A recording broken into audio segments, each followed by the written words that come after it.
Bismillahir Rahmanir Rahim. Alhamdulillahi Rabbil Alameen. Wassalatu wassalamu ala ashrafil anbiya wal mursaleen wa ala alihi wa ashabihi ajma'in, amma ba'd.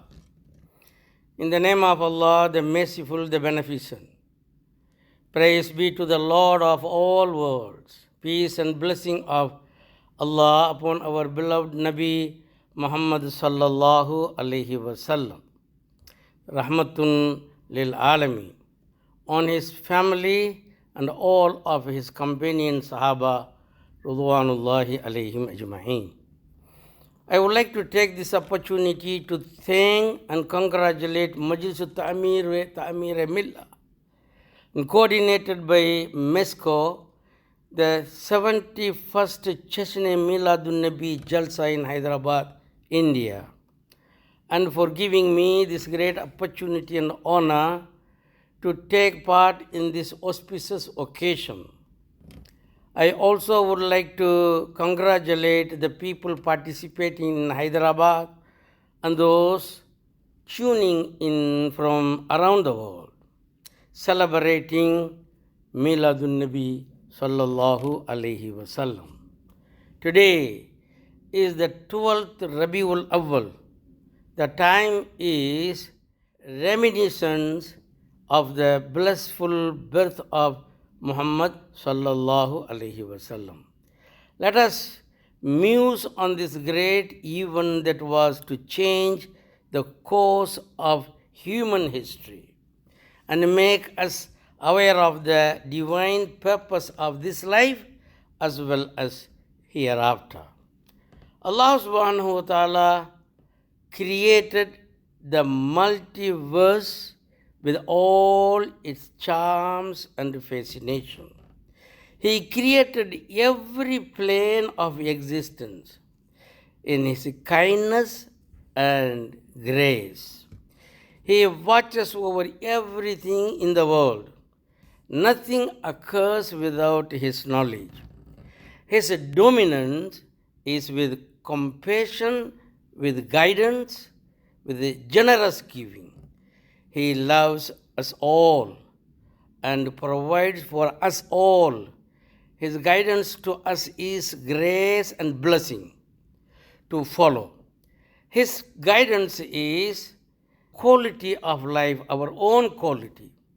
Allah has no need, He does not benefit in any way from our action. And our actions do not have any negative impact on Him. What does He like? He likes to see us looking after ourselves and improving the quality of our lives. What does He dislike? He dislikes to see us harming ourselves or others. How can we improve our lives? He gave us the perfect direction and guidance for self-improvement and betterment of everyone around us. How do we discover His guidance to us? Well, my dear brothers and sisters, He sent messengers and prophets, Anbiya or Rusul, to bring to us the message of our Creator, Rabbul Alameen, by showing us exactly how to implement His message in our life. Allah subhanahu wa ta'ala told us in the Holy Quran, Ma nursilul mursalina illa mubashirina wa munzirina faman amana wa aslaha fala khawfun alayhim walahum yahzanun. We do not send the messengers but to give glad tidings and to warn those who believed and made amends to them. There is neither fear nor any grief. Allah again says, Inna awhayna ilayka kama awhayna ila Nuhin wa nabiyyina min ba'dihi wa awhayna ila Ibrahim wa Ismaila wa Ishaqa wa Yaqub wal asbaq wa Isa wa Ayyub wa Yunus wa Haruna wa Sulaiman wa atayna Daud zabura. Lo, we inspired you as we inspired Nuh and the prophets after him, as we inspired Ibrahim, Ismail, Ishaq, and Yaqub, and the tribes, Isa, Ayub, Yunus, Harun, and Sulaiman, and we imparted into Dawood the Zabur. Allah says, the messengers we have mentioned unto you, and the messengers we have not mentioned to you. And Allah spoke directly into Moses. Whatever good things we can see in this world are the fruit of their hard work. Misguided people persecuted the messengers and made them suffer and compelled them to leave their homeland. All prophets endured the suffering patiently and passed Allah's message to their people with grace and kindness. All the prophets were human beings who were so faithfully devoted to Allah subhanahu wa ta'ala. All of the prophets except Nabi Muhammad sallallahu alaihi wasallam had their defined domain limited in time and place. For example, Allah says, لَقَدْ أَرْسَلْنَا نُوحًا إِلَىٰ قَوْمِهِ فَقَالَ يَا قَوْمِ اعْبُدُوا اللَّهَ مَا لَكُم مِّنْ إِلَٰهٍ غَيْرُهُ إِنِّي أَخَافُ عَلَيْكُمْ عَذَابَ يَوْمٍ عَظِيمٍ. We sent Nuh to his people, and he said, O people, worship Allah. There is no God for you other than Allah. Fear for you the torment of a great day. Adhab yawmin azim. And the greatest achievement of Musa alayhi salatu wasalam was to deliver the children of Israel to safety. Allah says, Ya Bani Israel, qad anjaynakum min aduwikum. O children of Israel, we saved you from your enemy. As regard to Isa alayhi salatu wasalam, Jesus, his apostolic mission was to bring back to the right path the children of Israel, who had strayed and turned away from the teaching of Moses. According to the Bible, as it is now, Jesus said, Think not that I have come to destroy the law of the prophets. I have not come to abolish them, but to fulfill them. To his 12 disciples, whom Jesus sent, he commanded, Go whither to the lost sheep of house of Israel. Quran says clearly, وَإِذْ قَالَ عِيسَى بْنُ مَرْيَمَ يَا بَنِي إِسْرَائِيلَ إِنِّي رَسُولُ اللَّهِ إِلَيْكُمْ مُصَدِّقًا لِمَا بَيْنَ يَدَيَّ مِنَ التَّوْرَاةِ وَمُبَشِّرًا بِرَسُولٍ يَأْتِي مِنْ بَعْدِ اسْمُهُ أَحْمَدُ فَلَمَّا جَاءَهُمْ بِالْبَيِّنَاتِ قَالُوا هَذَا سِحْرٌ مُبِينٌ.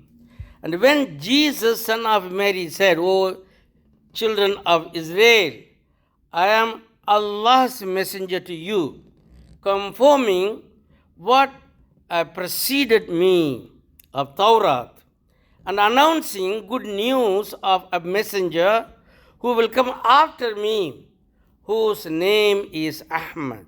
But when they showed them the miracles, they said, This is obvious sorcery. The sphere of activity of Muhammad sallallahu alaihi wasallam was not isolated. It was not isolated to any particular place, time, or people. Al-Quran says, وَمَا أَرْسَلْنَاكَ إِلَّا رَحْمَةً لِلْعَالَمِينَ. We send you not, save as mercy for all world. The whole world was waiting to salvation and rescue from each other and their own folly. People had strayed far from what is good for them. They strayed like the people of Nuh or the descendants of Israel, and they needed to be guided back to the right path by divine mercy with the final message, so that if they hold on to it, they will never go astray. By the 6th century AD, Arabia had turned into the darkest of dark sport. Female children used to be buried alive by the pagans. This inhuman practice of female infanticide was heinous to the extreme. Makkah was the center of idol worship. That holy Kaaba itself was inhabited by 360 idols. It was under these difficult circumstances that our beloved Nabi Muhammad sallallahu alaihi wasallam was born. At the age of 40, 610 AD, he was endowed with prophethood, nubuwah. 3 years on, he was commanded to convey the divine revelation, risala, beyond his intimate family and friends. He taught people about the oneness of Allah, Tawheed, and the equality of human beings. He taught that all living things must be treated with kindness, and the resources must be managed responsibly. He thereby sent in Arabia an everlasting model for the entire world for follow. In the 23 years of his prophethood, he changed the whole Arabia. The Arabia he changed into a dynamic, civilized force, and he brought light to the entire world. G. Margowitz, a Western thinker and writer, he says, Muhammad had laid the foundation of a state which had a political as well as religious metropolis. He had united together into a nation. He united the Arabs. He had given the people a common faith and created for them a bond of union far stronger and more enduring than the ties of blood and family. The life of Nabi Muhammad sallallahu alaihi wasallam contains numerous instances which are an eloquent testimony of his truthfulness. We only mention here about the liberation of Makkah, Fatah Makkah. On the day of liberation of Makkah in 8th Hijrah, in the courtyard of Masjidul Haram, those standing before Prophet Muhammad sallallahu alaihi wasallam included such persons as used to drag his followers over the burning desert sand. There were individuals who had vowed to put him and his followers to death and destroy all traces of his faith. They were all there.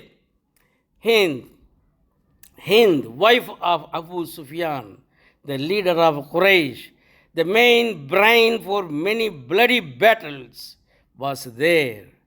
And Hind's husband. And Ikrimah bin Abu Jahl, who was behind much merciless killing and persecution of Muslims, was also standing there. Habbab bin Aswad, who murdered Zainab, the pregnant daughter of Nabi Muhammad sallallahu alaihi wasallam, was also standing there, as well as thousands of brave swordmen, also devoted Sahaba, also the supporter of Nabi Muhammad sallallahu alaihi wasallam, also were standing there. The Holy Prophet sallallahu alaihi wasallam asked the people of Makkah, Have you any idea what I am going to do with you? A silence fell over them for a while, and then they remarked. They remembered he grew among them as a gentle and kind soul, Sadiq al-Amin. He helped those who needed help. He confronted the strong with kindness and tended to the weak with compassion. Their hitherto closed mind and dead hearts must have awakened. At that moment, they realized their folly. All together they said, "You will do good to us. You are a noble brother, the son of noble, Antal Kareem wa Ibnul Kareem." These were his persecutors. These people were his persecutors. They had killed some of his closest family members. In their moment of reckoning, they confessed that Prophet Muhammad sallallahu alaihi wasallam was a man of great mercy and compassion. Nabi Muhammad sallallahu alaihi wasallam replied to them, "I will treat you in the same manner as my brother Joseph treated his brothers. La tathriba alaykumul yawm yaghfirullahu lakum wa huwa arhamur rahimin." This day, let there be no blame on you. Allah will forgive you. He is most merciful of merciful. May God most high and mighty forgive your sins. He is verily the most merciful. You are all are free, and free with your life you can go. The Holy Quran tells us, my dear brothers and sisters, لَقَدْ كَانَ لَكُمْ فِي رَسُولِ اللَّهِ أُسْوَةٌ حَسَنَةٌ لِمَنْ كَانَ يَرْجُو اللَّهَ وَالْيَوْمَ الْآخِرَ وَذَكَرَ اللَّهَ كَثِيرًا.